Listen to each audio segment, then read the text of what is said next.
Hello.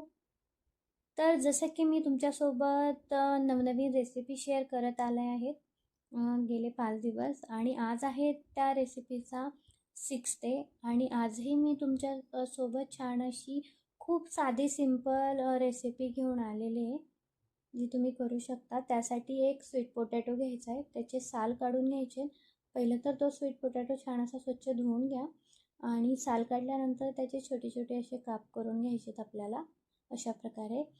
त्यानंतर मी घेतले 2 चमचे तांदूळ, ते देखील आपल्याला स्वच्छ पाण्याने धुवायचे. आता ह्या स्वीट पोटॅटो राईससाठी ना थोडी ह्यामध्ये टेस्ट यावी ह्यासाठी मी याच्यामध्ये ना एक बारीक चिरलेला टोमॅटो देखील टाकणार आहे.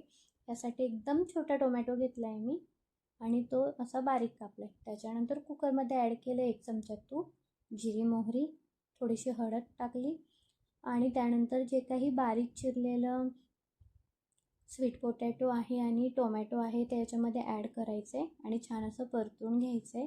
त्याच्यानंतर याच्यामध्ये तांदूळ टाकायचे.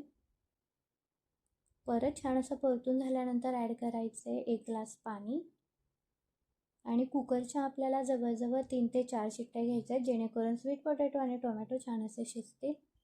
3-4 शिट्ट्यांमध्ये पाहू शकता तुम्ही स्वीट पोटॅटो, टोमॅटो आणि राईस खूप मस्त असा शिजून निघाला आहे.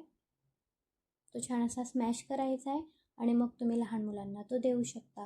तर व्हिडिओ आवडला असेल तर चॅनलला लाईक, शेअर आणि सबस्क्राईब करायला विसरू नका. आजची रेसिपी खूप साधी सिंपल आहे जी तुम्ही घरच्या इन्ग्रेडियंटमध्ये बनवू शकता आणि असेच नवनवीन व्हिडिओ पाहण्यासाठी आपले व्हिडिओज पाहत राहा. चला भेटूया नेक्स्ट व्लॉगमध्ये.